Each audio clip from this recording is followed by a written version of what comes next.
Boa noite, senhores pais, mães do Colégio Santa Cruz, educadores da casa. É um grande prazer receber aqui o Rodrigo Mendes e a Larissa Ornelas para falar sobre um tema tão caro para nós todos, que é a inclusão de pessoas com deficiências. É um grande prazer recebê-los, um grande prazer receber junto aqui com o Rodrigo e com a Larissa a coordenação da Lucila, que é a nossa coordenadora do NUP, e a Débora Vaz, nossa diretora pedagógica, a quem eu passo a palavra. Boa noite, Rodrigo, Larissa, Lucila, Fábio, colegas, educadores e educadoras que consideram tão importante num momento como esse ter uma boa companhia para debater a questão da escola inclusiva, das escolas especiais, do decreto.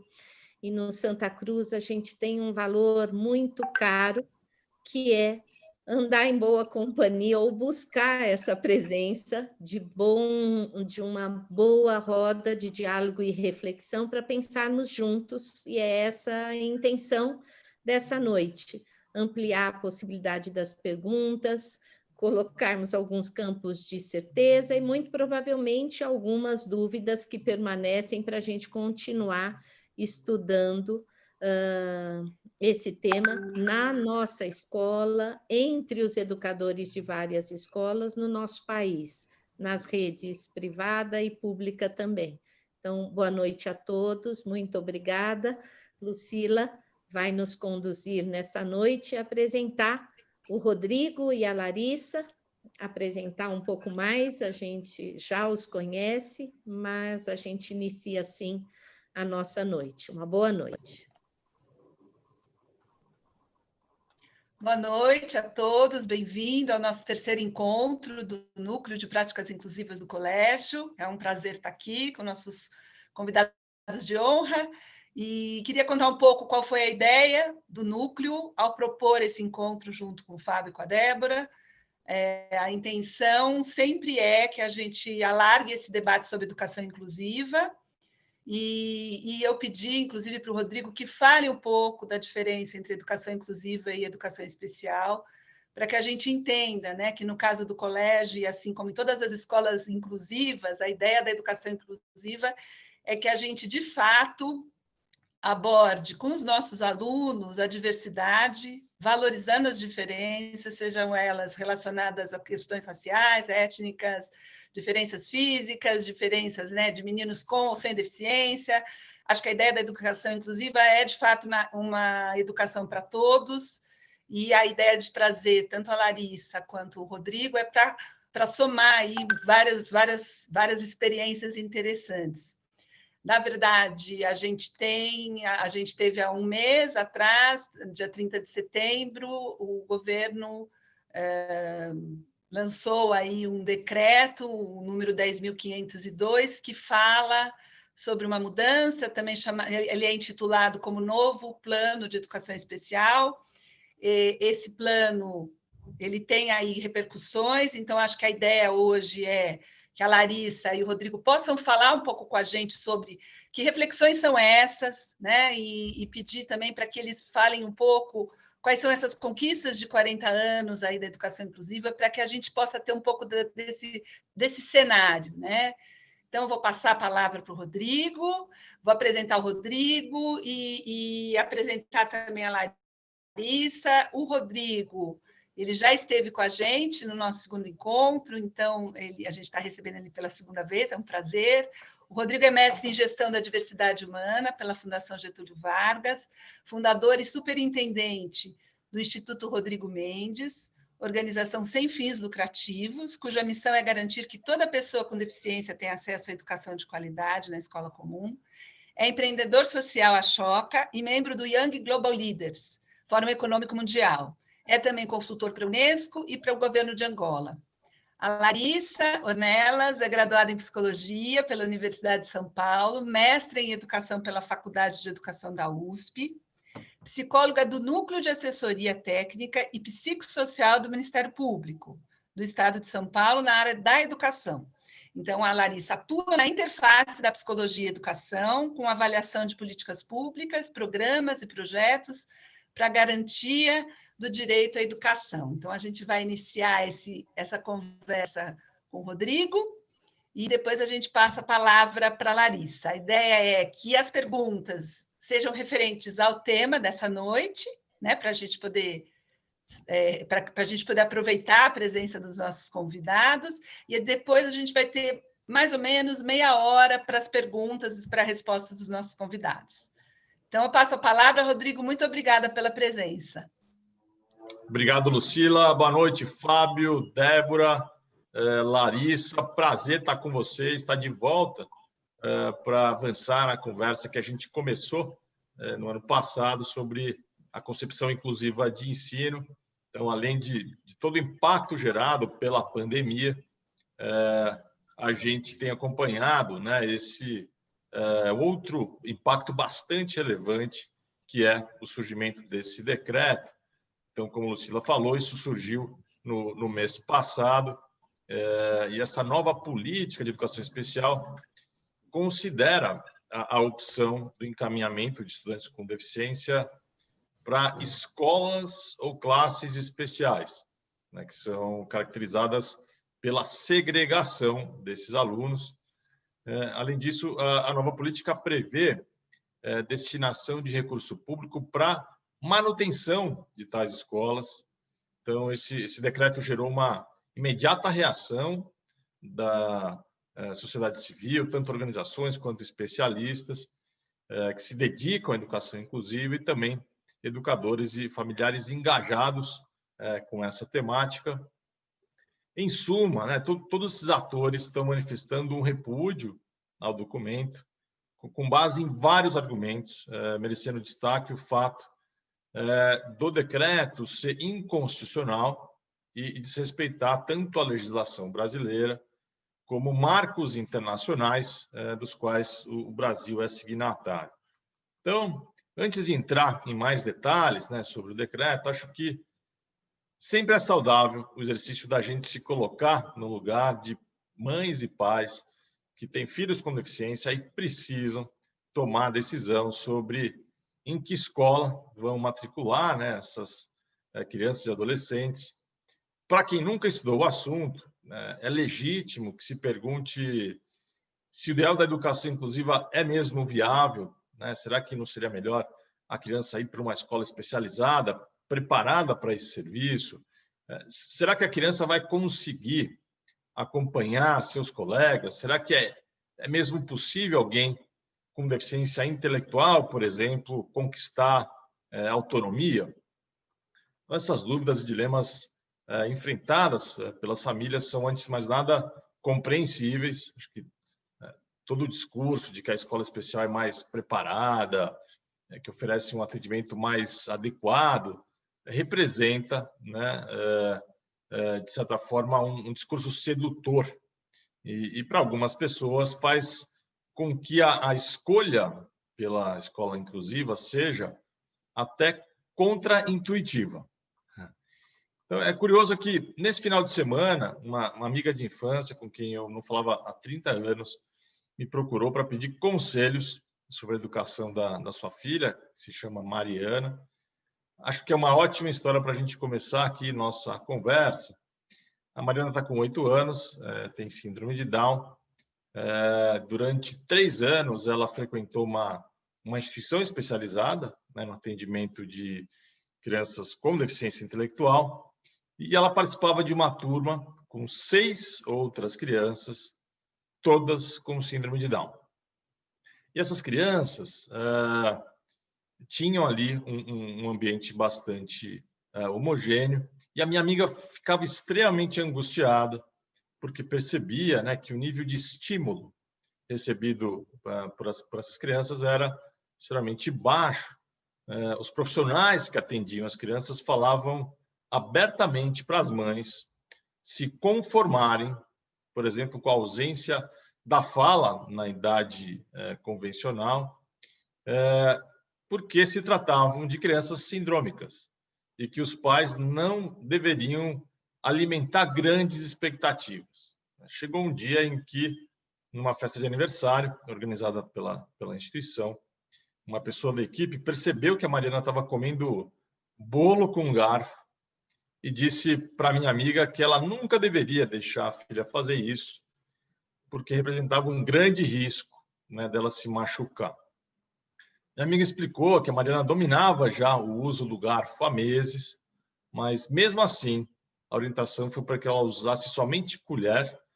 Depois foi marcada uma reunião com a minha amiga, com toda a equipe, em que disseram que ela estava forçando o desenvolvimento da filha e que ela precisava aceitar que a menina tinha nascido com síndrome de Down.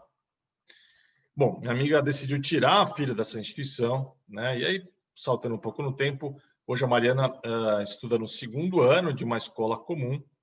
Essa escola, até pouco tempo, negava a matrícula de alunos com deficiência, alegando que não estava preparada para oferecer um bom atendimento. Isso é muito comum, né? A gente viu muito isso ao longo aí, dos últimos anos e o mais bacana é a gente perceber o quanto isso está mudando, né? Também nas escolas particulares.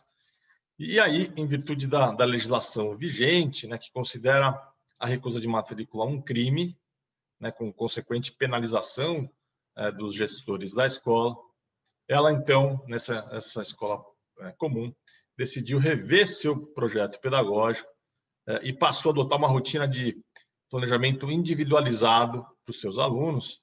E esse planejamento contempla a diversificação de estratégias didáticas, reuniões constantes com a família e a participação de especialistas em educação inclusiva em certas discussões, né, sobre o desenvolvimento dos estudantes.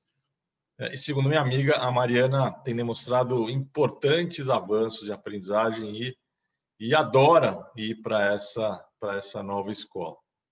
Então, partindo dessa narrativa, acho que sempre vale esclarecer as características, né, de cada tipo de escola. Então, vamos lá. A escola especial, ela nasceu a partir da ideia de que a deficiência representa uma incapacidade, né, uma impossibilidade da pessoa se desenvolver plenamente, né, e por isso o aluno, o estudante, precisa de um atendimento separado, né, apartado. Nesse sentido, a escola especial é uma instituição que atende exclusivamente estudantes com deficiência, como a gente observa no caso da Mariana, e raramente segue os conteúdos curriculares definidos pelo Estado ou pelo município onde a instituição está localizada. E qual que foi o resultado gerado por esse modelo de escola, né? Bom, a gente já dispõe de uma massa crítica suficiente para constatar alguns fatos. Depois de décadas de experiência com esse modelo, né, vários estudos apontam que os resultados são extremamente negativos. Resumindo, depois a gente vai explorar mais isso, a falta de interação da criança com o resto do mundo, de estímulo, de desafio, acho que determinam de antemão onde ela vai chegar, né, o ponto de chegada desse percurso. E aí esses alunos tornam-se, em geral, adultos totalmente dependentes das suas famílias ou de serviços de assistência social, como se o destino já fosse traçado antes da largada na corrida da vida. Mas vamos lá, né? Então, fazendo um paralelo com o modelo da educação inclusiva, o que caracteriza, né, uma escola inclusiva? Então, essa proposta ela é consequência da visão de que toda pessoa tem o direito à educação e tem também o direito ao convívio com a diversidade humana. E esse convívio, né, é hoje percebido como um fator extremamente valioso. Consequentemente, qualquer aluno, sejam quais forem suas origens, características, é acolhido, né, e usufrui do direito à aprendizagem. E isso não significa, acho que é bom também frisar, que estudantes com deficiência não recebam apoios especializados. A política de educação especial que estava em vigor, né, desde 2008, que está muito em sintonia com a Convenção da ONU, ela reconhece a necessidade desses apoios e prevê a oferta, né, do que no Brasil a gente chama de atendimento educacional especializado. Esse atendimento é um serviço que é complementar ao que acontece na sala de aula comum, né? Não é substitutivo, e é desenvolvido por profissionais com formação específica nesse tema, em geral, no turno contrário, no turno inverso ao das aulas. E o objetivo desse tipo de apoio, desse serviço, né, é trabalhar com a equipe para que os profissionais identifiquem quais são as barreiras que estão ali prejudicando o desenvolvimento do aluno, né, e consigam juntos pensar em como eliminar essas barreiras, né, buscando aquilo que é o grande objetivo, né, desse serviço, que é promover o acesso ao conteúdo curricular. Então, acho que vale também contar que no ano passado eu participei de uma conferência na ONU em que foram apresentados dezenas de casos de alunos com deficiência intelectual que conseguiram concluir o ensino superior e hoje, enfim, desfrutam de uma vida independente. Esse era o tema da conferência, né? Casos de pessoas com deficiência intelectual que tinham conseguido desenvolver autonomia e todos eles, né, alegam que ter estudado em uma escola comum foi um fator decisivo para a sua emancipação. E é bom lembrar que isso era praticamente impensável há 20 anos ou mais, enfim, quando a escola especial era a única opção para esse público. Quer dizer, o acesso à escola comum, né, mudou completamente o horizonte futuro dessas pessoas. Mas será que basta inserir a criança na escola comum, né? Claro que não. Para que as coisas corram bem, a escola precisa repensar suas práticas, precisa se transformar. Então, nesse sentido, eu destacaria, né, a importância de apoio contínuo à equipe pedagógica, né, por meio de cursos, tutorias e outras ações formativas. A grande maioria dos professores do Brasil não tiveram esse conteúdo na sua formação inicial. Acho que como segundo fator, eu gosto muito de lembrar a importância de tempo para planejamento, né, de cada aula. Eu tenho viajado o mundo em busca das melhores práticas de educação inclusiva. Eu acho que eu posso dizer que não vi nenhuma experiência consistente em que não houvesse, né, dedicação para planejar as aulas, para pensar em como inovar aquilo que é ofertado para os alunos, né, explorando novas tecnologias, novas ferramentas pedagógicas que eliminam as barreiras, né? Barreira é um termo bem importante quando a gente fala de inclusão. E, por fim, o envolvimento genuíno das famílias, né?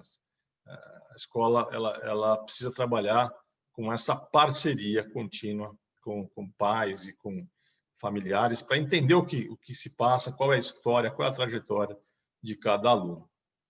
Então, esse conjunto de fatores, né, a gente sabe que requer investimento de recurso público, a gente pensa especialmente nas redes públicas de ensino, e esses recursos vão sofrer redução caso a gente aceite a proposta do financiamento de uma rede paralela de escolas especiais que está previsto na nova política.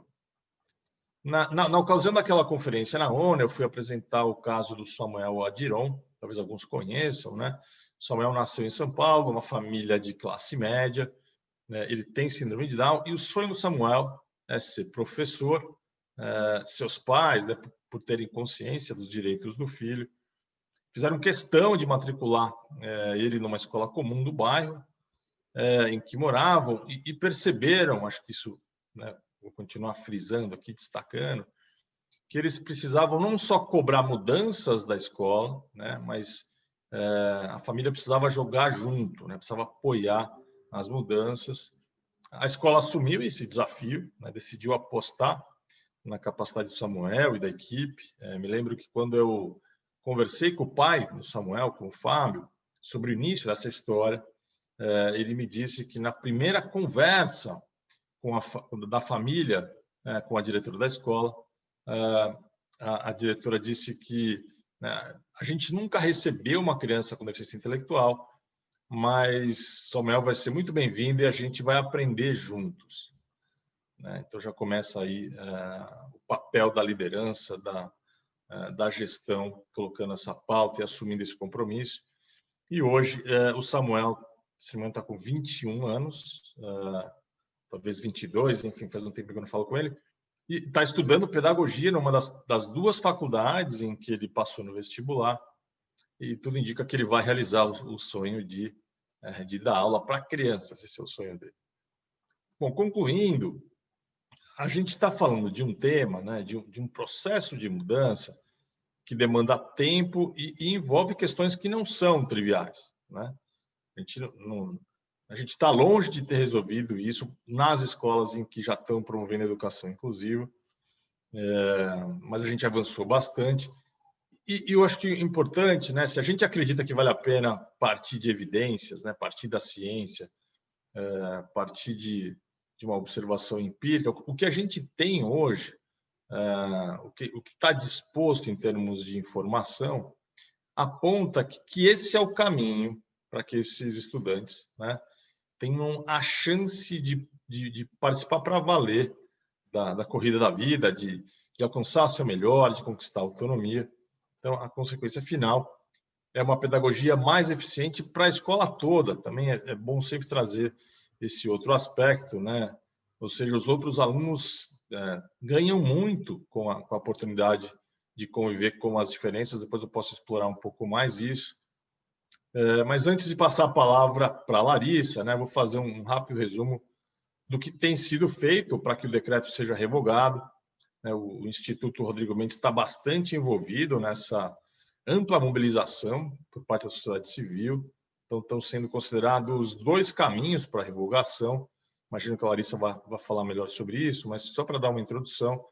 Em primeiro lugar, existe o caminho do Poder Legislativo, né? E para isso, tanto a Câmara dos Deputados como o Senado, né, dispõem de um instrumento chamado Projeto de Decreto Legislativo, né, que a gente chama de PDL, que, quando aprovado por maioria simples, revoga o decreto presidencial. Esse é o primeiro caminho. E a outra opção, né, a outra alternativa, é o caminho por meio do judiciário, né? O Supremo tem o poder de declarar a inconstitucionalidade do decreto. Eu vou mostrar. Eu não perguntei, Lucila, eu consigo compartilhar slide aqui? Eu imagino que sim, porque você está como co-host. Então, eu vou tentar. São 2 slides, só para dar um panorama aqui. Só um minutinho, gente. Vamos lá.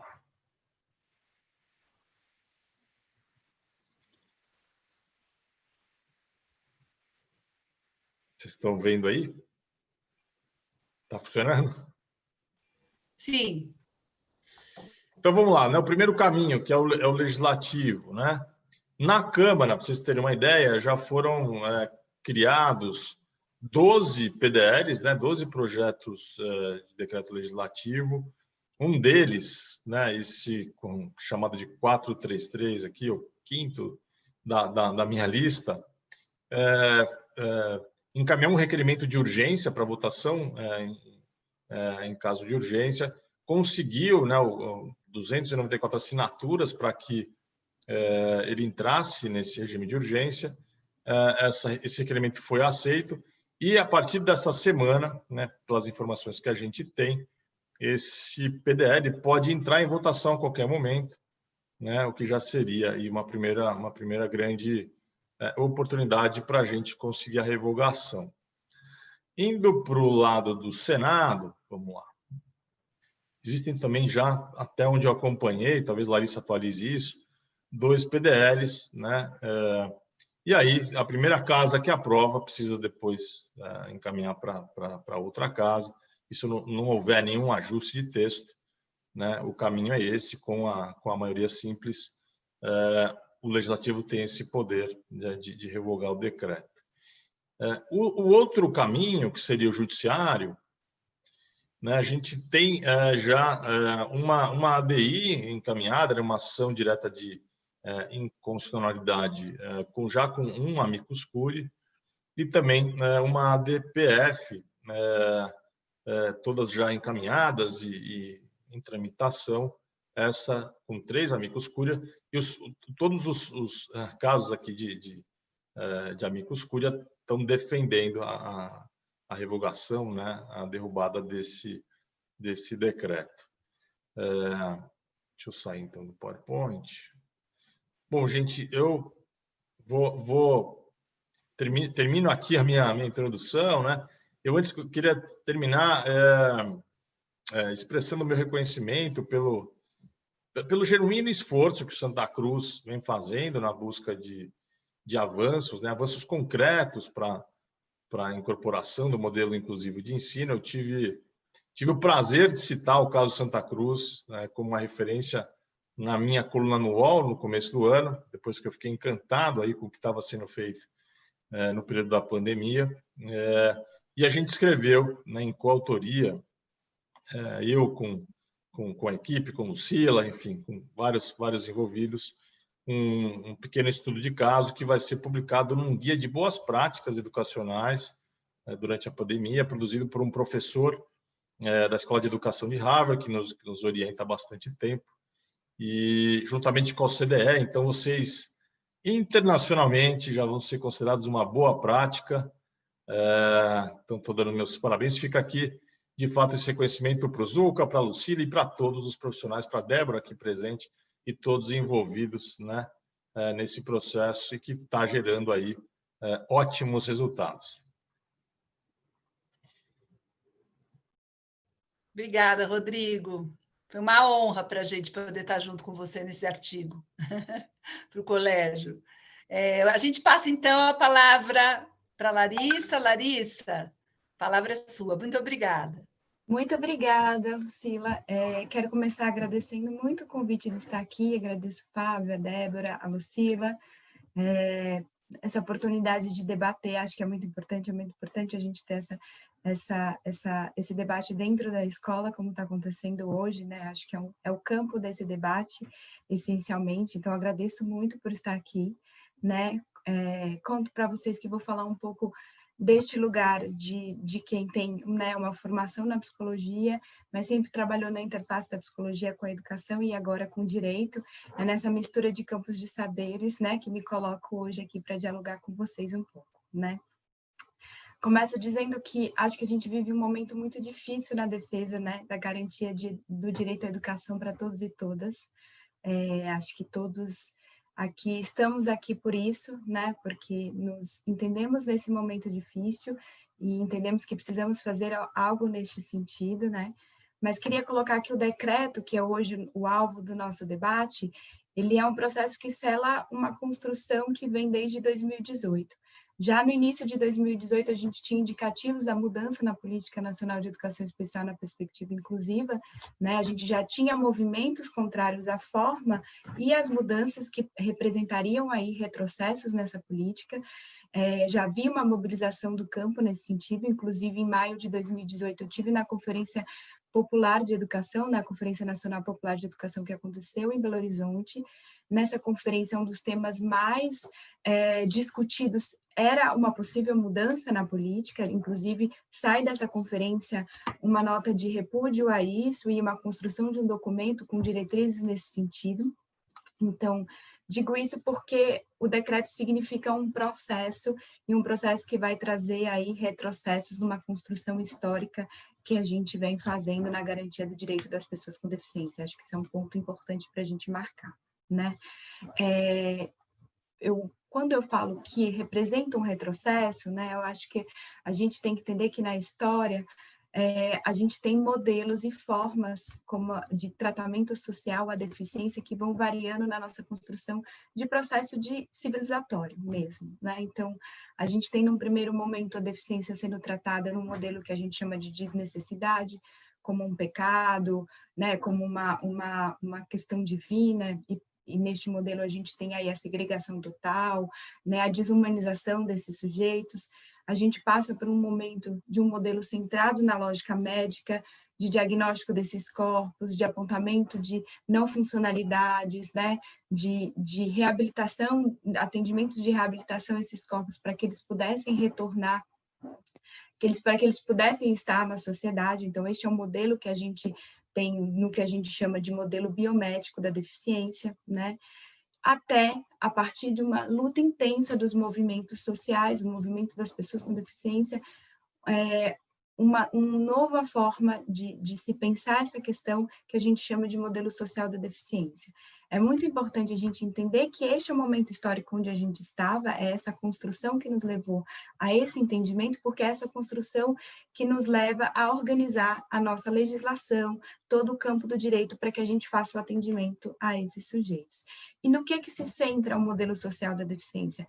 Ele se centra nos valores dos próprios direitos humanos, né? Então, a gente vai entender a cidadania, a igualdade como condições de todos os sujeitos, a gente vai entender que a dignidade da pessoa humana é intrínseca a qualquer sujeito, a gente vai entender que todo mundo tem liberdade, e liberdade e autonomia para você ser o centro das suas próprias decisões, das decisões sobre os seus corpos. Eu acho que todo mundo que é familiarizado, né? Todos nós que entendemos o que é garantia de direitos, a gente entende esses conceitos, né? E a gente estranha que um segmento da população não tenha acesso a eles, né? É essa discussão que a gente está fazendo quando a gente fala no movimento social da deficiência, né? Então, essa história de lutas vai culminar numa organização legislativa que vai pontuar que a deficiência ela é uma produção social, ela existe no encontro desse sujeito com barreiras, sejam barreiras de atitude, sejam barreiras de estrutura e de ambiente, que impedem que esses sujeitos fruam dos seus direitos, da sua cidadania plena, de poder circular nos territórios onde estão inseridos, né? Então, a nossa construção do direito nos levou até este momento. Quando eu falo do decreto ser um retrocesso, eu falando dessa história, né? Que nos levou até aqui. Tem um marco muito importante nessa nossa história no Brasil, na construção de direitos, que é a Constituição de 88, ela já traz uma série, né, de ganhos em termos de garantia de direitos sociais, e em 2009 a gente tem a Convenção Internacional da Pessoa com Deficiência, virando uma emenda constitucional, ou seja, ela tem caráter de Constituição no Brasil. A convenção ela é toda estruturada a partir das discussões do modelo social da deficiência. Ela vai trazer este conceito e ela vai trazer a necessidade de que o poder público e toda a nossa organização, né, pontue a partir deste modelo. Então, assim, essa é a nossa legislação máxima hoje no país. Todas as legislações são inferiores a essa e precisam ser lidas a partir dessa legislação máxima. Inclusive, por exemplo, leis anteriores à convenção, como, por exemplo, a Lei de Diretrizes e Bases brasileira, que é anterior, muita gente se refere a ela, agora falando do decreto, né, porque ela traz uma questão do preferencialmente em rede regular de ensino, mas ela tem que ser entendida a partir da Constituição e da Convenção. E, sobretudo, do artigo 24 da Convenção, que é o artigo que fala da educação e que fala que a gente tem a obrigação de oferta para todos de uma educação inclusiva e que ninguém pode não ter esse acesso sobre justificativa de que essa pessoa tem uma deficiência. Isso está explícito na nossa convenção. Então, parto daí para dizer para vocês por que a gente tem denominado este decreto como inconstitucional, porque ele traz como premissa algo que vai contra a nossa lei máxima, né? Então, acho que a gente parte de uma discussão neste sentido, né? E toda a nossa construção da Constituição e da Convenção e de todas as nossas leis, a partir disso, elas vão nos dizendo da necessidade que a gente reformule culturalmente, eticamente, e todos os nossos processos para que isso seja possível. A gente também tem outras leis muito importantes no Brasil, no sentido de garantia do direito das pessoas com deficiência. Cito aqui, por exemplo, a LBI, que é muito citada, de 2015. A LBI não traz nenhuma inovação no sentido de ganhos de direitos humanos, porque eles estão todos pontuados na Convenção, mas a LBI, no artigo 27 e 28, né, e em todo o seu corpo, ela vai destrinchando e trazendo aí importantes pontuações sobre como a gente vai organizar, né, toda a nossa política para a oferta e para a garantia desses direitos. Então, o artigo 27 e 28 vai, inclusive, nomear que todas as redes públicas e privadas têm obrigações na eliminação de barreira, vai dizer quais são essas obrigações, vai dizer que é não se pode negar matrícula a esses sujeitos, que não se pode cobrar valores extras desses sujeitos. Então, a gente tem este momento histórico situado na LBI de 2015, né? Trago como muito importante.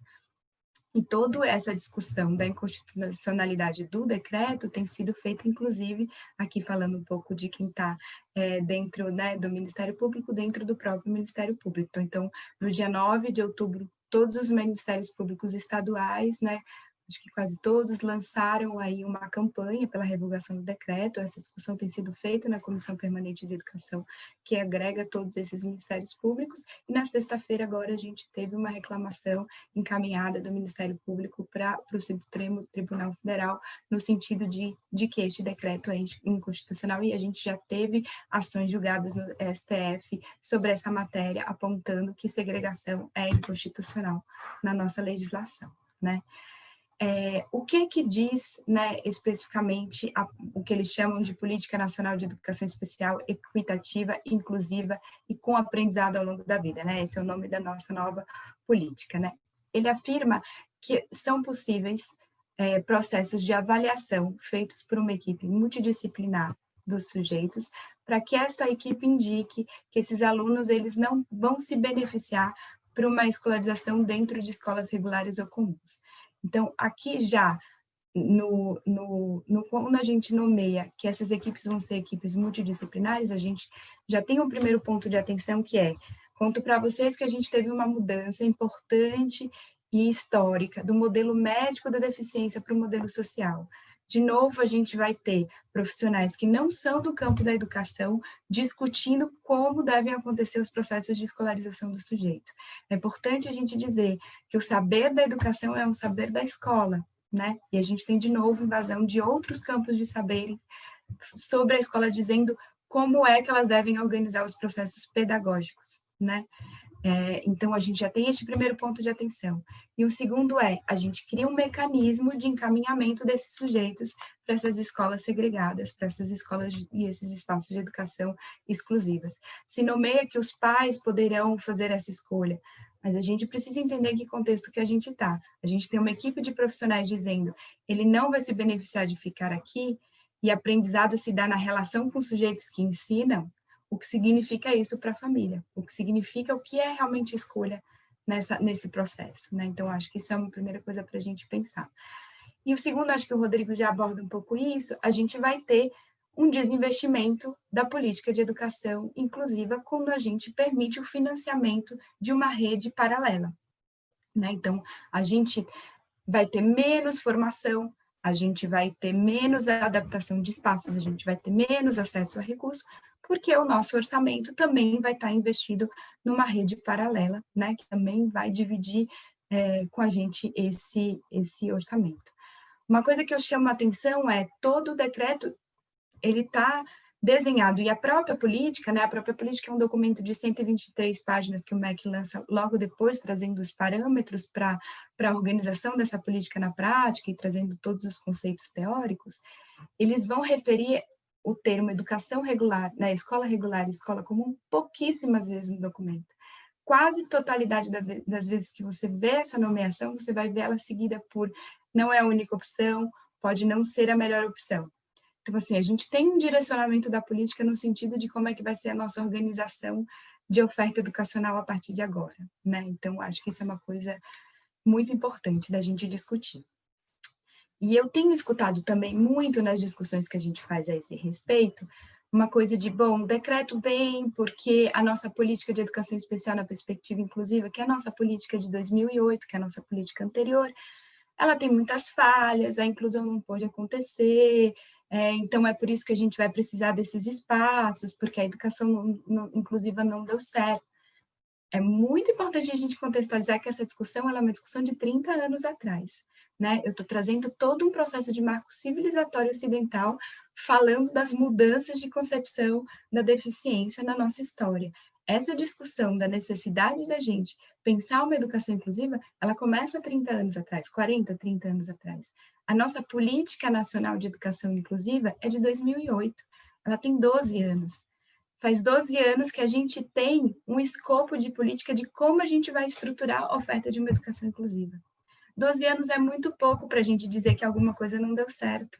Pelo contrário, a gente teve avanços enormes nesses 12 anos, né? Gigantes, principalmente se a gente for pensar que a gente está falando de uma política que é nacional, que vale para todo o território nacional, que vale para todos, né, para todo o segmento da população, para todos os níveis de ensino.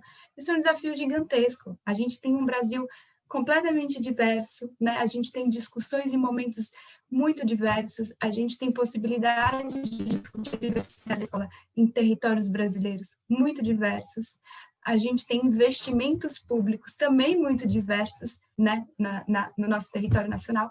Então, a gente tem que levar tudo isso em conta quando a gente pensa nesses 12 anos de uma política, né? Então, e a resposta para este como fazer, essas dificuldades no como fazer, que a gente está aprendendo juntos, que a gente tem caminhado muito juntos, nunca pode ser retroceder, investir menos, né? A resposta a isso tem que ser investir mais, a gente precisa formar mais, a gente precisa estudar mais, a gente precisa ter mais aporte de recurso, fazer, né, ter mais recursos, ter mais estrutura, a gente precisa que a escola tenha mais autonomia para pensar projetos pedagógicos, né, porque ela recupere o seu saber o seu saber que é ensinar, né? Esse conhecimento sobre ensinar que é próprio da escola. A gente precisa devolver essa autonomia da escola, retirar essa autonomia de profissionais que não estão ali dentro da escola. É como a gente avança na possibilidade efetiva, né, de oferta de uma educação inclusiva para todos, né? Acho que quando a gente fala em educação inclusiva, a gente fala em processos que envolvem todos os alunos de uma escola. A gente precisa parar de pensar que ela é restrita a um segmento da população, né? A educação, quando a gente fala em inclusão e educação inclusiva, a gente fala da sociedade como um todo, de todos os membros, né? A gente está falando da possibilidade de formas diversas de existir, coexistirem, né? A gente está falando de que todas as formas de existir são cidadãos. A gente está falando de poder conviver com pessoas que se organizam de modos diferentes, que veem o mundo de forma diferente, que estão no mundo de forma diferente. Isso traz muitos benefícios de desenvolvimento para todos nós, seja em processos de socialização, seja em processos de desenvolvimento, né? A gente tem muitas pesquisas, inclusive nesse sentido, o Alana traz um compilado importante, né, o Instituto Alana nesse sentido, onde ele também traz uma série, um compilado de várias pesquisas internacionais, mostrando os benefícios da educação inclusiva para todos na escola, inclusive dizendo a importância que é a gente repensar os nossos processos de educar, o quanto isso é benéfico para os outros alunos, né, quando a gente está inserido nesse processo. Então, acho que é importante a gente ver que essa é uma discussão que envolve todos nós, né. E aí, queria compartilhar um pouquinho também a minha experiência lá no Ministério Público, mais precisamente da minha pesquisa de mestrado, que foi motivada por essa minha experiência lá, né. Então, o Ministério Público tem aqui em São Paulo, capital, um grupo de atuação na área da educação, chamado GEDU, que é o Grupo de Atuação Especial de Educação. O GEDU que concentra as demandas de São Paulo, capital, encaminhadas para o Ministério Público na área da educação. E muitas dessas solicitações são relativas à modalidade de educação especial na perspectiva inclusiva ou não, né? A modalidade de educação especial e o acesso dos alunos público-alvo da educação especial à garantia do direito à educação. Então, eu fiz na minha pesquisa de mestrado um mapeamento de todas as demandas relacionadas a isso, que chegaram ao Ministério Público e foram arquivadas, ou seja, que tiveram começo, meio e fim dentro de um caminho no Ministério Público, desde 2011 até 2017, e nessa pesquisa eu encontro 173 solicitações que são referentes ao direito à educação do público-alvo da educação especial. E, para minha surpresa, apenas 6% dessas solicitações, bem pouco, se referem a escolas de educação exclusiva, seja por pedidos efetivos de vagas nesses espaços ou até por fiscalização desses espaços. A gente tem 94% das nossas demandas relativas aos processos de educação dentro de unidades regulares. Então, são pedidos para que as pessoas possam ter acesso a processos de aprendizado em escolas regulares. Sejam pedidos por estrutura, por reformulação de projeto pedagógico, por aporte de recursos, mas são pedidos entendendo a necessidade de que a gente reformule a nossa política para que ela efetivamente garanta direitos dentro desses espaços. E eu chamo muito a atenção, é claro que o Ministério Público não é o único lugar e a única forma de encaminhamento dos sujeitos para esses espaços, e hoje a gente briga para que a gente não tenha uma abertura desse encaminhamento, para que ele não seja ainda mais possível, que é isso que o decreto nos leva, né? Mas eu acho que é muito representativo a gente pensar por que as pessoas acionam o Ministério Público. E quase a totalidade delas são familiares e responsáveis, né? A maioria das demandas, né, mapeadas nesse meu estudo são iniciadas por familiares e responsáveis das pessoas, né, dos alunos público-alvo da educação especial. Eu acho que esse é um cenário importante e que a gente corre risco de ter mudanças agora com esse decreto, né? Um outro ponto que eu queria trazer para dialogar com vocês é que muitas vezes, acho que o Rodrigo traz isso de forma bem, enfim, bem elucidativa para a gente, né? Que muitas vezes a gente tem uma justificativa de que esses sujeitos esses estudantes precisam ser encaminhados para essas escolas de educação segregadas e espaços exclusivos, porque tem algo do conhecimento que precisa ser especializado, porque esse sujeito não se beneficia de processos de aprendizado dentro de escolas regulares, né? Eu trabalhando no MP próximo, podendo ver um pouco mais das organizações de muitas dessas escolas, né? Vendo como elas se organizam. Elas se organizam a partir de uma lógica do diagnóstico médico, de novo, né? Essa lógica de que eu vou ser especialista naquele diagnóstico, naquela deficiência, elas se organizam a partir disso. A gente vai vendo que pouco elas comungam com o que é um projeto pedagógico de uma escola, né? Pouco elas comungam com essa oferta de patrimônio histórico-cultural de forma organizada, que é a função da escola, né? Então, o que a gente vai vendo na prática? A gente vai vendo sujeitos que entram muito novos nesses espaços e que eles ficam muitos anos, e aí quando a gente chega no final desse percurso, a gente vai dizer, bom, mas ele também não está alfabetizado. Ah, mas aí o problema é porque a deficiência dele é muito grave, então ele não conseguiu ser alfabetizado. De novo, a gente tem essa lógica perversa que a gente atribui ao sujeito né, a motivação do seu fracasso escolar, nunca a forma como a gente organizou a educação, né? Então, é isso que a gente tem percebido, essa justificativa máxima da especialização. Muitas vezes o que a gente vê é que esses espaços estão muito mais focados em reabilitação e outros tipos de atendimento do que comungar um projeto educacional como a gente tem na escola, né? E, por fim, gente, para ir terminando a minha fala, eu queria reforçar que a gente, ao falar de processo de educação inclusiva, a gente está falando de um projeto de sociedade. O documento do MEC, que é o documento dessa Política Nacional de 2020 agora, tem uma coisa muito interessante que eu achei, ele traz uma pesquisa sobre quem defende educação inclusiva total, quem defende a educação em espaços especializados, ele traz uma tabela comparativa de quem acredita numa coisa, na outra, os argumentos. Em um determinado momento, a tabela fala que quem defende a inclusão total são aqueles que acreditam na possibilidade de reinventar a escola, a fim de acomodar todas as dimensões da diversidade humana dentro dela. Eu não sei se isso vem com um tom de crítica ou de dizer da acontecer, mas eu queria compartilhar com vocês que eu me sinto muito honrada de ser criticada, porque eu realmente acredito nessa possibilidade da escola.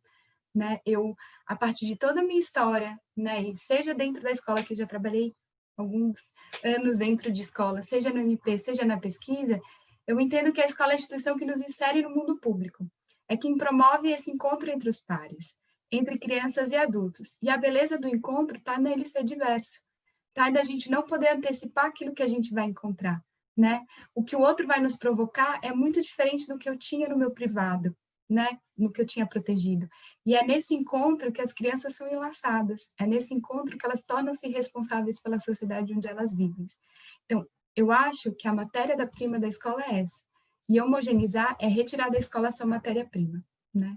Então, acho que é essa discussão que a gente está fazendo. Muito obrigada, gente. Vamos discutindo mais. Obrigada, Larissa. Foi muito bom os dois trazerem tantas informações, tantas reflexões. Eu acho que a ideia é realmente que a gente possa multiplicar aqui na nossa comunidade e fora dela, né? A gente tem algumas perguntas relacionadas ao próprio decreto, né? Acho que tem uma mãe que pergunta se vocês acham que ele vai ser de fato revogado, qual seria a opinião de vocês em relação a isso, dentro dessa perspectiva. E tem um pai que pergunta, enfim, não sei bem se é um pai, um dos nossos espectadores aqui, que pergunta como que as pessoas podem ajudar nesse processo, né, de revogação do decreto. E tem uma mãe que pergunta também o que vocês acham que tem por trás também do decreto, que mais estaria envolvido aí, né? Acho que é isso, gente. Quem que gostaria de começar a responder? Rodrigo? Vamos lá, Lucila, eu respondo junto com a Larissa. Bom, a gente está otimista assim, quanto à revogação, porque, de largada, já tem esse fato, né, da gente ter um conjunto amplo de argumentos para demonstrar que o decreto é inconstitucional. Né? Como eu falei no início, diz respeito a não só a legislação brasileira, e aí todo esse marco legal que parte da Constituição, que incorporou a Convenção, a LBI, enfim. O decreto está em dissintonia com todos esses instrumentos, mas a gente percebe também uma mudança de percepção da própria sociedade civil. Né? Mais de 80% hoje das pessoas, de acordo com uma pesquisa publicada no ano passado, já enxergam que o melhor lugar para uma criança com deficiência estar é no convívio, é na interação, né? É nessa possibilidade do verdadeiro desafio, né? E num ambiente que de fato busca e persegue altas expectativas para essas crianças. Eu, como comentei, né? A gente tem aí a possibilidade de, já no curto prazo, a partir dessa semana, né, de um dos PDLs ir para a votação. Então, o que a gente pode fazer como sociedade? Eu acho que mobilização, né? Para o Congresso aprovar isso, a gente precisa dar a nossa voz, a gente precisa trazer essa temática para as nossas redes, para as pessoas com quem a gente conversa, com pessoas que são formadores de opinião, em que, em alguma medida, podem influenciar nas lideranças políticas, nas lideranças que estão ali participando dessas discussões. Né? Ajudar, acho que é conscientizar, tirar esse mito de que a escola especial é o lugar mais protegido, mais adequado, né? Que é enfim, uma grande ilusão que foi construída e que teve o seu papel no passado. Então, acho que esse é o caminho. E o que está por trás, Lucila?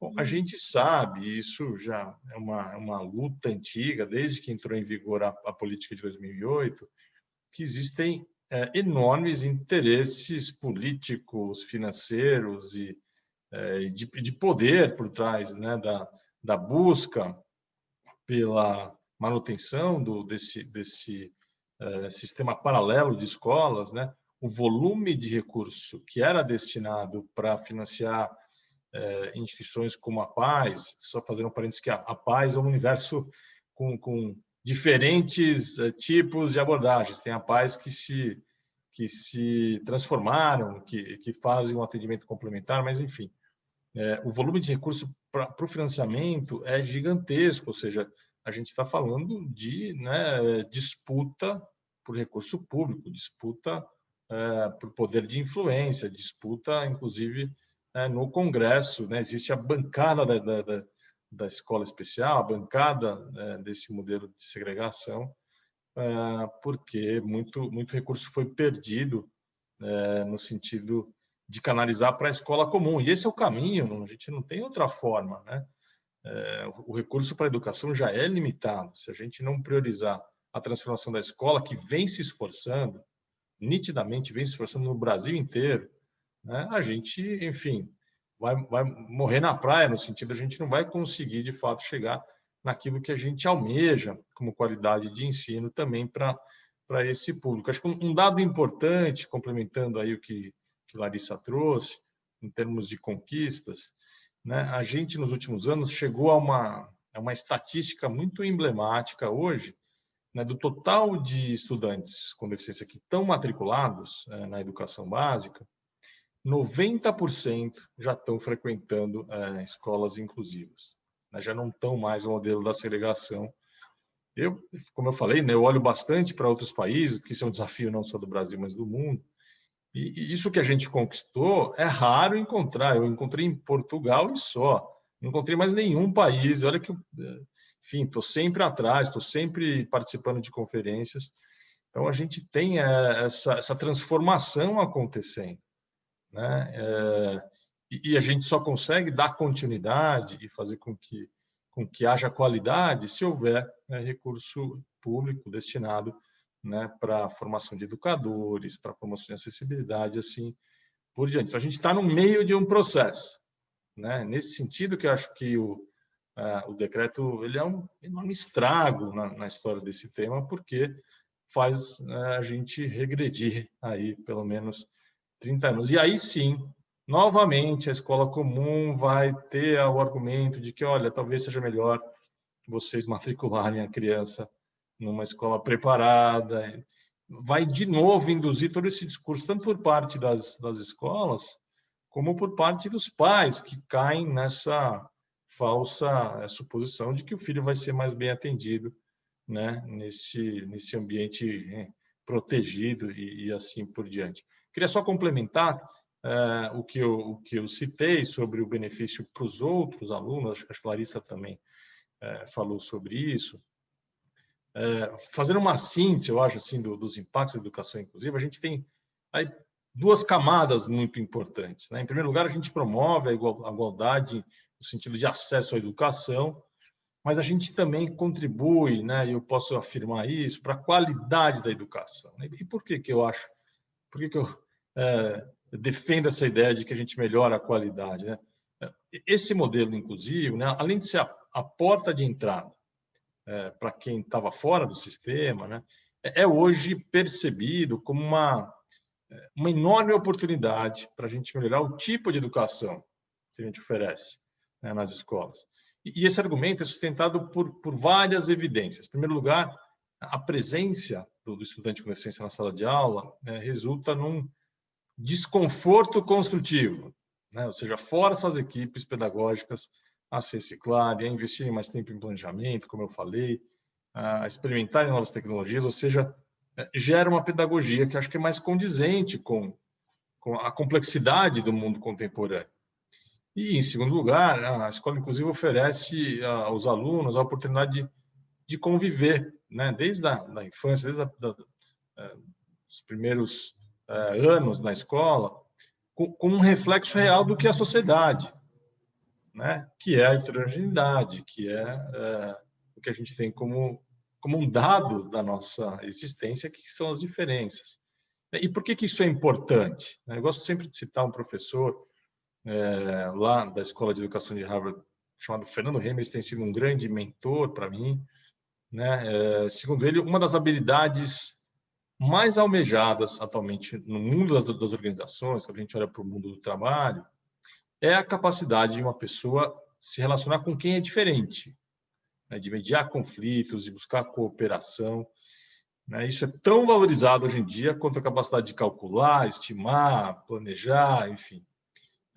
Então, a gente, né, pensa que a escola, inclusive, estimula o desenvolvimento dessas competências o tempo todo. Então, favorece muito a cidadania, a tolerância, o respeito, ou seja, atributos extremamente necessários para os dias de hoje. Então, conforme a gente traz, né, a gente encara a diversidade como um valor, a gente mira o nosso leme para um tipo de sociedade que não vai mais tolerar abismos sociais. Acho que esse é o grande sonho, é o impacto que a gente gera na sociedade, no nosso futuro, né? Então, nesse sentido, eu tenho dito aí que o mundo vai melhorando, conforme a escola vai incluindo todo mundo. Queria agora passar duas perguntas para a Larissa. Obrigada, Rodrigo. Eu também concordo. Eu queria passar a pergunta para a Larissa. Larissa, tem duas perguntas, uma relacionada um pouco à linguagem do decreto, que de alguma forma ele dá a sensação de que não é um movimento segregatório, né? Então acho que essa pergunta ela vem dizer um pouco dessa linguagem, o quanto essa linguagem, vou fazer aqui a pergunta que ele faz, quer ver? Espera só um minutinho, deixa eu achar aqui. Faz sentido essa preocupação jurídica, no sentido dessa linguagem não ser tão acessível, dessa linguagem, de alguma forma, talvez esconder, enfim, eu acho que é importante você dizer. E outra pergunta relacionada às formas, como o próprio Rodrigo falou, né? É necessário mobilizações, é necessário manifestos. Quais seriam essas formas? Tem uma pessoa aqui que está perguntando se seriam um abaixo-assinado, seriam grupos.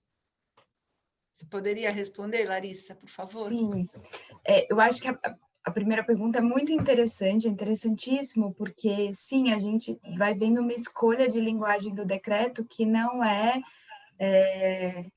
uma escolha aleatória, né? Ela é uma escolha por trazer elementos tanto de dificuldade de entendimento, um tanto do que está sendo proposto, tanto para dizer né, enlaçar os sujeitos nessa coisa da escolha, de que será uma escolha, que pode ser uma escolha, que não está fechando uma porta ou outra, e acho que é por isso que tento trazer na minha fala um tanto o que ele significa efetivamente, né?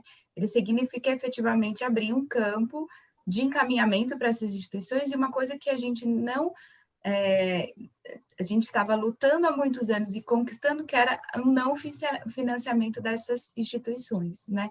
Acho que o Rodrigo é perfeito na colocação dele, quando ele diz, né, tanto do que tem por trás desse financiamento, deste campo que vai se perdendo, do lugar, é claro que as escolas tiveram na história, né? A gente não está aqui dizendo que elas não tiveram uma importância histórica, né? Em um momento onde a gente não tinha uma organização da política para atendimento desses estudantes, mas de como a gente avança nesse sentido, de como a gente precisa de investimentos na educação rural.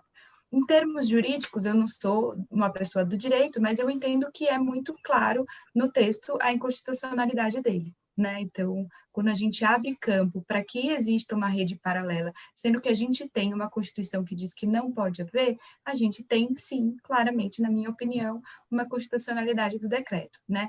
Mas, claro que para a opinião pública se tem toda uma escolha da forma como se vai escrever isso, né? Inclusive tentando ganchos aí para que as pessoas colhem nesse discurso de que os sujeitos vão ter o melhor atendimento que lhe é possível ofertar, porque é o atendimento mais especializado, que é a lógica, o tanto que a gente aprendeu a organizar, né, os nossos pleitos de atendimento, né? Então, ele é todo moldado neste discurso, né? Mas na prática o que ele faz é permitir o investimento desses espaços segregados e retroceder muito nos investimentos dos espaços inclusivos. Segundo, eu acho que o Rodrigo já traz coisas muito importantes com relação à mobilização, né? Eu acho que sim muito importante que as pessoas se mobilizem em coletivos, em espaços de participação popular, né? Seja por abaixo-assinado, seja por constituição de grupo. Acho que uma coisa muito importante que a gente está vivendo hoje aqui é uma escola particular se posicionar com relação a isso, né? Então, pensando inclusive na história que a gente já teve aí em 2015 com a LBI, com os posicionamentos das escolas regulares com relação aos processos de educação inclusiva, eu acho que é importantíssimo a gente ter um posicionamento das escolas particulares no sentido de que sim, estamos pensando nos nossos processos de educação inclusiva e somos contra isso, né? Não é pouca coisa, então é importante esse chamamento de todas as unidades educacionais que digam sobre os seus processos, de como estão pensando os seus processos de educação inclusiva e que são favoráveis à inclusão. Digo isso da rede pública e da rede particular, né? Então, acho que isso é muito importante, acho que os pais de estudantes puxarem essas mobilizações dentro dos seus territórios, dentro da comunidade escolar, é um super campo de articulação, né? E acompanhar os movimentos aí dos órgãos de representação, no sentido de pressioná-los, né? Então, a gente tem várias ferramentas hoje até digitais de pressionar legislativo, no sentido de pressionar para que entrem com projetos, acompanhar projetos, para pedir aprovação de projetos. Essa mobilização popular, ela é o que acaba afetando muito desses processos, tanto no legislativo, quanto, inclusive, no nosso próprio sistema de justiça de garantia de direitos. Então, nesse sentido, eu acho que a gente tem muita coisa que a gente pode fazer mobilizando a nossa comunidade, né, no nosso território. Uhum. Acho que vale dizer, tem um comentário de uma professora lá do colégio, que fala de uma forma bastante empolgada do quanto essas crianças, de alguma forma, fazem, né, à medida em que o professor pensa no combate às barreiras, como isso modifica não só o ensino para essa criança, a acessibilidade do currículo para essa criança, como modifica formas de se trabalhar dentro da sala de aula, né? Então, ela não é uma pergunta, mas ela gostaria de enfatizar o quanto essas crianças muitas vezes abrem nosso olhar para barreiras que outros alunos também têm e, por serem menos explícitas, não são percebidas, né? Então, como isso também impacta positivamente não só para os colegas, mas também no trabalho do professor. Acho que vale a gente comentar isso, e eu acho que isso é uma coisa bastante importante. Tem um comentário também de uma mãe da rede pública, e aí talvez vocês possam comentar, Rodrigo. Ela fala da dificuldade, né, no sentido de que a Larissa fala que 12 anos ainda é pouco para a gente pensar de que não deu certo, pelo contrário, acho que tem um atendimento especializado aí nas escolas públicas, tem aí todo um pessoal, mas a gente sabe também que existem precariedades, e aí ela fala das superlotações da sala, que ela tem uma filha e que essa filha, muitas vezes, a escola não se deu conta de que era muito ruído e ela se incomodava com isso. Acho que a pergunta seria como a gente poder pensar que ainda há, né, um caminho a se percorrer em relação também a qualquer tipo de escola regular, né? Se você puder comentar um pouco sobre isso, Rodrigo. Eu acho que, além do depoimento dela, a gente precisa assumir isso, centenas de outros depoimentos de situações que foram difíceis, que não funcionaram bem, de casos de alunos, né, que não tiveram um atendimento de qualidade nesse processo. E isso acontece em todos os lugares do Brasil. Está falando aí de pelo menos 200 mil instituições de ensino, 2 milhões de professores que precisam de formação, e a gente precisa acolher esses casos e buscar, né, como apoiar essas instituições de ensino para que elas deem conta.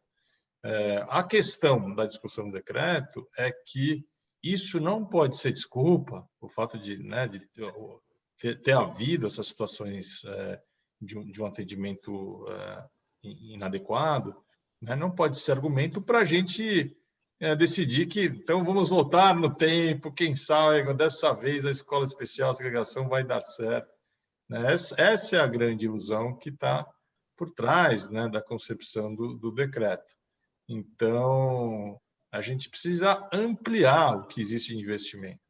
A gente precisa acolher os professores, as famílias, né? A gente vem fazendo um trabalho muito relevante, né, em termos de redes de ensino, em termos de gestão pública, em termos de quantidade de casos emblemáticos. A gente tem um portal, quem quiser conhecer, né, para ver que isso não é agulha no palheiro, que tem milhares de exemplos.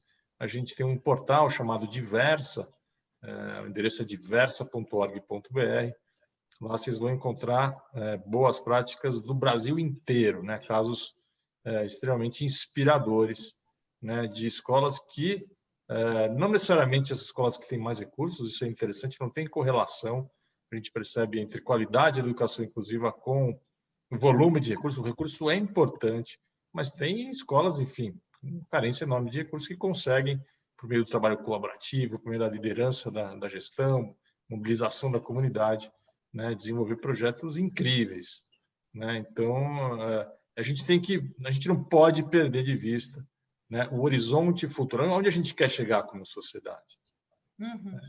É isso que precisa nos alimentar e fazer com que a gente seja coerente, que a gente seja firme na perseguição dessa transformação. Rodrigo, vou aproveitar e fazer mais 2 perguntas para você, que eu acho que seria interessante você falar um pouquinho sobre. Primeiro, tem uma pergunta relacionada se houve algum impacto externo fora do Brasil em relação a esse decreto, se houve algum comentário, alguma repercussão. E a outra pergunta diz respeito a essa questão dos iguais, né? Quer dizer, como que acho que todo aluno, né, independente de ter ou não uma deficiência, precisa de um espaço de pertencimento dentro do ambiente escolar. E a mãe pergunta se não é importante, por exemplo, para uma criança de síndrome de Down, que ela possa estar também junto com outras crianças com síndrome de Down. Quer dizer, como que ficaria o lidar com o diferente e, de alguma forma, as identificações, né? Acho que ela está falando, talvez, por identificações da deficiência, né? E aí eu queria que você falasse um pouquinho sobre isso. Até o momento eu não tenho nenhuma notícia de críticas internacionais, porque, enfim, a gente está no momento de tantos acontecimentos, né? Acho que, provavelmente por isso, o que eu vinha acompanhando eram elogios ao que o Brasil estava construindo, né? Eu tive a chance de levar a experiência brasileira para eventos importantes, né? E era recorrente, pessoas me procurando, né? Se mostrando extremamente impressionadas com o avanço quantitativo, com a transformação que houve em 12 anos. Então, espero que a gente derrube esse decreto antes do mundo enxergar a gente, né, como um país que retrocedeu nessa temática. Com relação ao convívio, enfim, eu acho muito arriscado pensar nesse tipo, né, de associação, né? Uma criança com síndrome de Down conviver com outra criança com síndrome de Down. Eu acho que o que a gente precisa defender como perspectiva é a garantia do convívio com essa amplitude de perfis, amplitude de diferenças, né? Não me parece interessante, por tudo que eu já observei, estudei e constatei, a gente pensar por tipo de deficiência, né?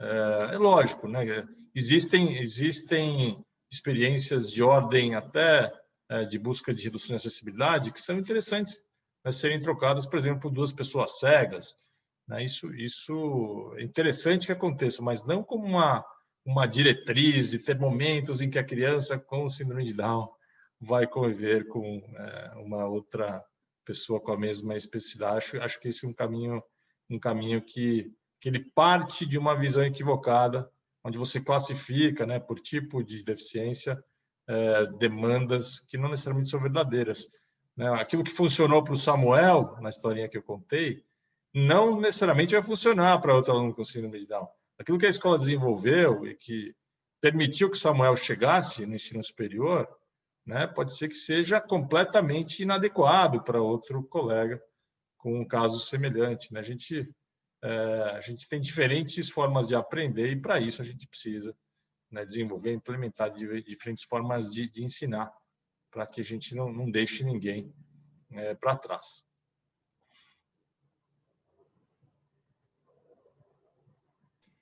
Lucila, eu proponho que a gente faça algumas perguntas finais para ouvir a Larissa. Acho que a gente ainda tem uma ou duas perguntas bem importantes ali no chat. Ouvir o Rodrigo numa palavra final, para podermos agora refletir a partir dos apontamentos da Larissa, do Rodrigo, dos colegas que enviaram perguntas, da escola local, da rede pública, privada, enfim.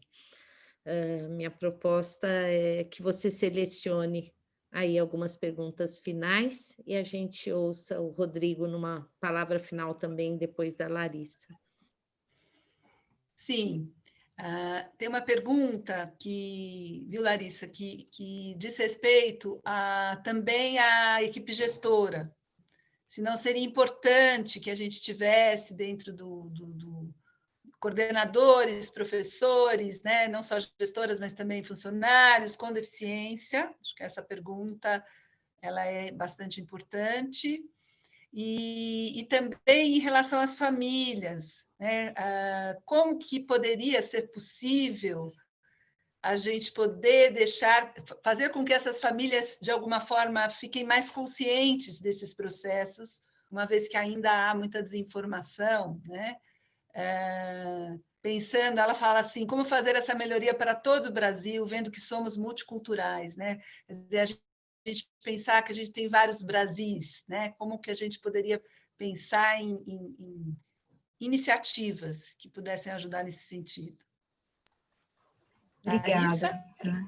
Sim, vamos lá, né? Acho que quanto à equipe gestora e a equipe da escola ter pessoas com deficiências, claro, isso é muito importante. A gente está falando da importância da diversidade, estar ocupando os espaços e fruindo direitos e poder fazer escolhas de profissões, né? Rodrigo traz o caso do Samuel justamente nesse sentido, né? Dessa possibilidade desses sujeitos terem autonomia para fazerem escolhas, né? Escolhas que sejam próprias sobre onde eles querem estar e trabalhar, né? E aí, nesse sentido, a gente vai ter pessoas dentro da escola, e isso é essencial. E é justamente o que a gente está discutindo hoje. A gente está discutindo um processo histórico no Brasil que estava caminhando para que a gente pudesse ter pessoas ocupando esses espaços, para que eles tivessem formação para estarem em equipes gestoras de escola, né? Isso é essencial. É claro que a gente já tem possibilidade disso que aconteça, é claro que a gente tem uma mudança cultural com relação a processos de discriminação a ser feitos, né? Então, a gente tem necessidade de políticas que sejam afirmativas no sentido de possibilitar a entrada desses sujeitos, né, em espaços. A gente tem feito essa construção histórica de políticas afirmativas para fazer essa garantia. Acredito muito na necessidade de a gente ter essa representatividade no espaço do mercado de trabalho, mas a gente também tem um caminho que começa com a educação, que é esse caminho que a gente estava começando a trilhar, de que é a possibilidade desses sujeitos terem formação e aí ocuparem esses espaços. Então, a gente tem duas questões aí, né? Uma é a gente poder ter políticas para que essas pessoas estejam nesses lugares e incentivar que isso aconteça, e a importância de que isso aconteça, isso faz a gente reformular muitos dos nossos processos de trabalho, mas a importância é que a gente tenha um investimento na educação para que isso aconteça, para que essas pessoas tenham uma formação, para que elas estejam nesses espaços. É disso que a gente está discutindo hoje, quando a gente fala que esses espaços segregados não têm ofertado aos sujeitos essas possibilidades de estarem aí fruindo dos seus direitos, né? Até complementando um pouco o que o Rodrigo falou sobre a pergunta da identificação, de ter outros alunos com síndrome de Down, da necessidade disso, né? É claro que a gente, como ser humano, a gente tem uma necessidade de identificação, né, de formação de pares, mas essa necessidade é tão importante como eu, por exemplo, encontrar uma pessoa na escola que gosta de rock quando eu gosto de outra coisa, ou que gosta muito de sorvete e a gente vai ter a mesma sobremesa favorita. Isso são processos de identificação possíveis, eles não precisam acontecer a partir de uma característica corporal. É isso que a gente está dizendo, eles não precisam acontecer a partir de um processo diagnóstico do corpo, uma característica do corpo. Eles podem acontecer no nosso processo de identificação como sujeito com o outro, né? Então, a partir do momento em que eu tenho essa diversidade, eu tenho mais possibilidades de conexão com interesses ou aprendo sobre interesses que não eram meus, né? Então, acho que é disso que a gente está falando. E sim, a gente tem um Brasil muito diverso, né? Eu já tive contato aí com algumas pessoas que estão em espaços de organização da política no Norte, no Nordeste, no Sul. A gente tem discussões muito diferentes acontecendo no Brasil, elas passam, eu percebo muito, pelas discussões da diversidade nos territórios, né? Como é que a gente vai pensar numa política brasileira que vá conseguir aí melhorar cada dia mais a garantia? É com investimentos que tem que vir de uma diretriz do governo nacional. A gente precisa ter uma política nacional diretiva para que a gente possa ter estados, partes com financiamento para que eles possam aí ter um norte de onde a gente vai investir o nosso dinheiro. É por isso que é essencial que a gente brigue por espaços como as conferências nacionais de educação, para a gente brigue para que as prioridades do Plano Nacional de Educação sejam cumpridas. Isso são metas acordadas enquanto Brasil do que a gente quer que seja prioridade na organização da política. O que a gente tem que fazer enquanto sociedade é se mobilizar para que essas metas sejam cumpridas, é se mobilizar para que as conferências aconteçam, é se mobilizar neste sentido para que a gente tenha uma diretriz nacional que invista na educação inclusiva em todo o território. É assim que a gente vai conseguir pensar prioridades de orçamento para os territórios que mais precisam, para os territórios de menor arrecadação. Porque a gente está numa discussão difícil em São Paulo, que é um dos estados mais ricos do Brasil, com um financiamento muito maior, né? Então, se a gente não briga para que uma diretriz nacional permita cofinanciamento de lugares onde a gente não tem essa possibilidade de acesso a recursos, a gente não vai ter essa mudança no território nacional. Muito obrigada. Fábio, você gostaria de falar?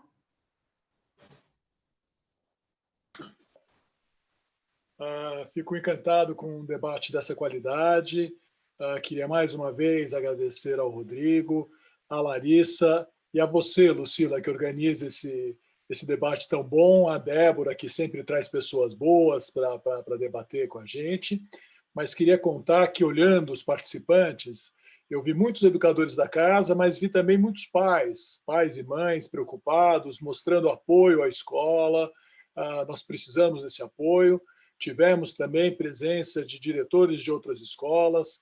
Quero agradecer a presença de diretores de outras escolas, membros do Conselho Estadual de Educação.